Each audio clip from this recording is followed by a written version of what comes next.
Here's part 2 in the back 9 of the Old Hickory round. Hole 10 starts off with the par 4. A lot of trouble in terms of bunkers left and a lot of trees and OB right.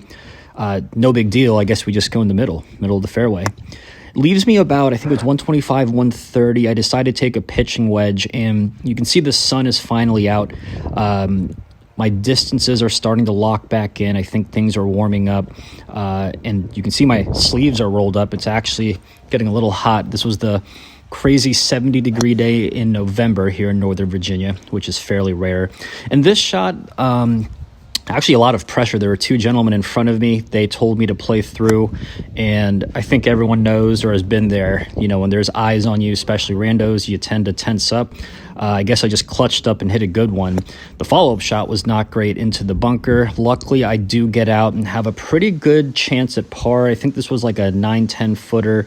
The camera makes it look a lot shorter than it was, but I think I remember that being like a 10-ish type foot putt. And then for the next hole, it's another par 4. This one, you can't maybe see the slopes on the camera that well, but it kind of goes a left to right slope, so you want to stay away from the left. I purposely tried to play a controlled cut to leave myself on this side, and usually the last few times I play it, there's a bunker protecting the green. If I end up on this right side, it allows me to hit the green from the right side, which I do. And then, again, to my comment earlier about how the camera just, I think it hides how long these putts are. I think that was like a 20-ish footer. Looked a lot shorter than it was. And then this par 3, I think I mentally just have good vibes with this. I almost aced cam this, I think a year back. And then I, no coincidence, just hit my best shot of the day to about 6-7 feet. And there it is, the first birdie. Ladies and gentlemen, we are on the birdie train. We're rolling. I'm feeling good. And so what do you do when you're feeling good? You push it right and go into the bunker. It's okay. We'll get out of it, Mark. No big deal. You're a bunker god. You're a really... Oh, no. I hit the lip. You hate to see it. I think I got greedy, took not enough loft, and so now we're using a hybrid to get... Oh, no. Oh, geez. That's a chunky monkey that popped up. And then... Oh, geez. Mark, no way. Did you just kind of shank 3 shots in a row? When it rains, it pours. And ladies and gentlemen, this is the biggest difference, in my opinion, between someone like myself, a 6-7 handicap, to a lower handicap or even scratch, where mentally they can easily shake one off and be good. You can see how here, I don't even take my time on this putt. I'm just so frustrated and pissed off. I just tap it in. I'm lucky that did go in.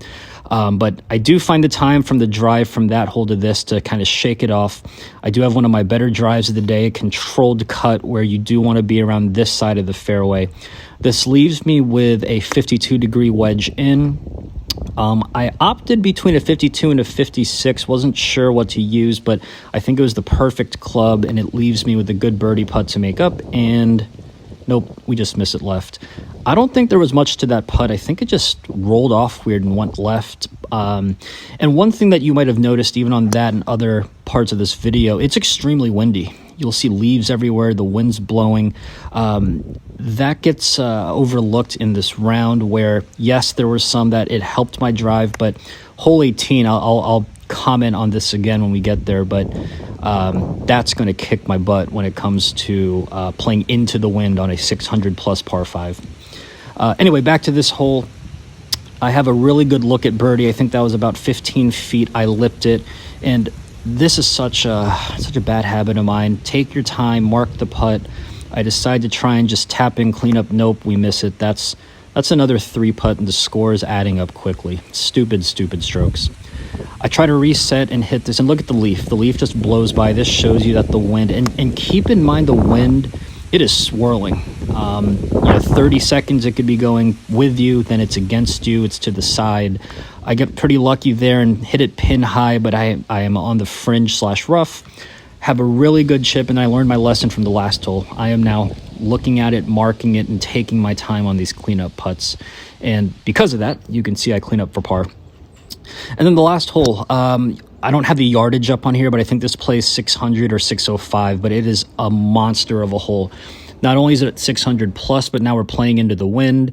So the 3-wood, you can see from there, I hate my 3-wood. I rarely use it, but when you're trying to get distance and you're playing a 600 plus hole, I broke it out. It was not pretty. Luckily, I have a hybrid for about 185 out. I'm still short another 25, 30 yards. I have a pretty good chip in. And all things considered with an OB, I'm not mad with a putt for bogey. If I can just save this. And nope, you can't. At least the calves still do look good towards the end of the video. They really do. So that wraps up the round. Fairly happy with how I played. The differential is right at my handicap, so it's actually not that big of a surprise. I'll probably try and come back here again and see if I can break 80. I don't think I've ever done it, but I think we're getting close. Thanks a lot.